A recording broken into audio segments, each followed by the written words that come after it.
to introduce you to the beautiful Emma Weaver, who I did speak with a little while before, so I will play our recording. She's all the way over in Ireland. She's a trailblazer in mental health and well-being.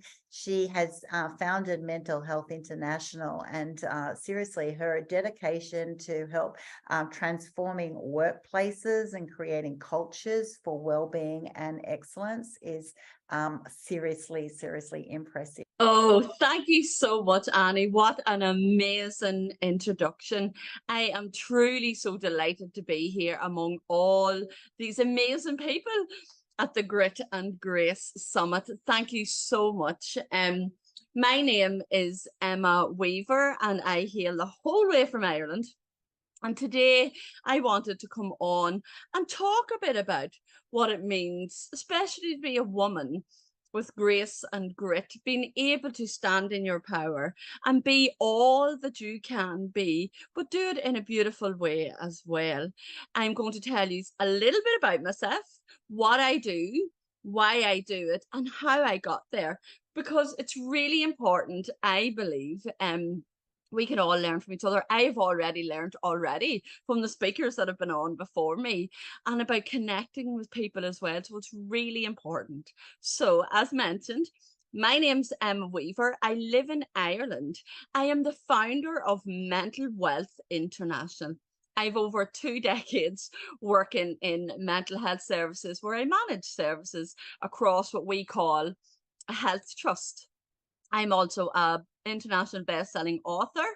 I have wrote 3 books and been part of so many other ones as well.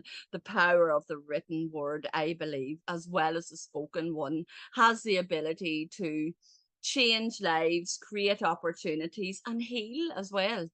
I'm also a 2 times TEDx speaker, which was absolutely amazing. And I now create TEDx in Enniskillen as well, which is a fantastic opportunity.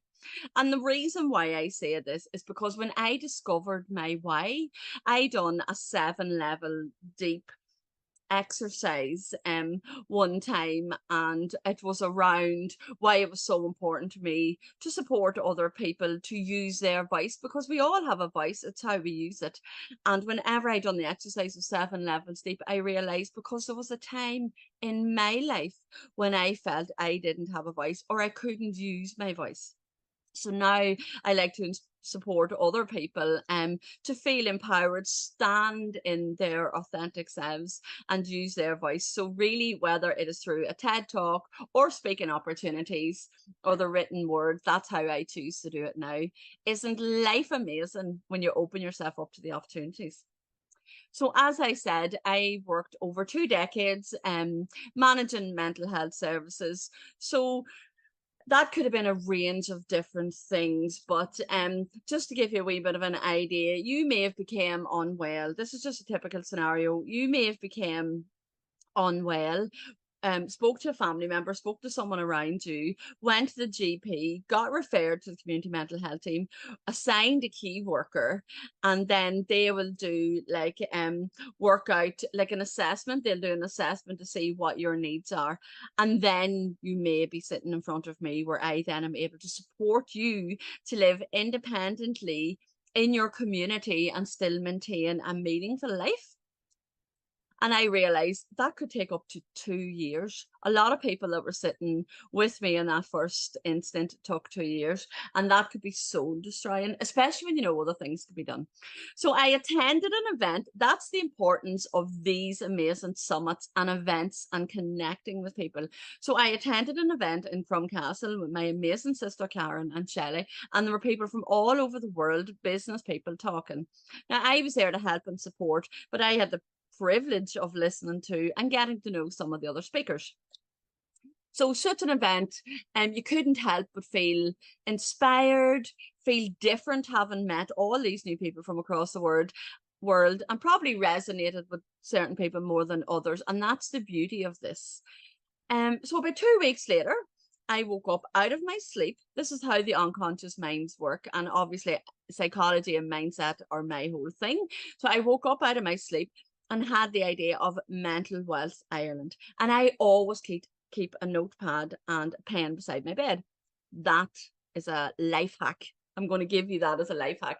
So I started writing down Mental Health Ireland, everything that it was going to be, how I was going to support people, really reduce the impact of mental health issues, but also raise your mindset, raise how you perceive yourself, how you perceive others, life, and all of those things. So I got to work, and then I started buying all the domains and getting all my social media handles. So very quickly, believe it or not, now I was still working as well. So I had the courage, not so much the confidence at that stage, but I certainly had the courage to take that step, and which is the grit that we're talking about. Bearing in mind, I have a family to support here as well. So that started out, and I was very lucky to achieve some contracts very early on, and they were international contracts. So I changed the name to Mental Wealth International. And what we do is we create cultures of well-being in the workplace, to provide support and enhance the lives of the people in the workplace. And we do this through training mental health first aiders. We also offer workshops, resilience workshops, 5 ways to wellbeing workshops, and success workshops. And now we've just started our toolbox talks, which are a pre-recorded videos for a whole year talking about mental wealth and how to influence your thoughts, how to promote well-being, how to reach success, whatever success means to you. And that's another huge thing here as well. Success is how you define it. Live life on your terms. And that's what we are doing at the moment. So I'm very fortunate to have a team around me. So I eventually then left my job there 2.5 years ago and go out on my own. Now, it took courage. It took support. It took bringing my feminine energy into rooms where perhaps there wasn't feminine energy as well. And that's why it was so important to me to come here today to talk about grit and grace.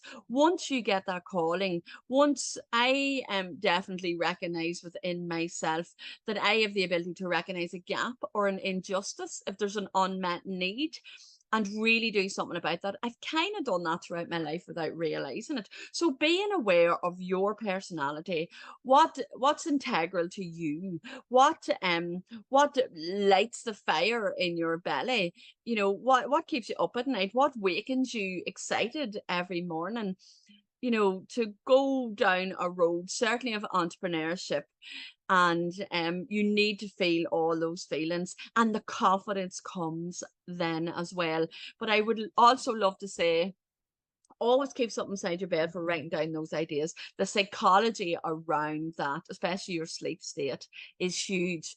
And surrounding yourself with the right people is crucial in life.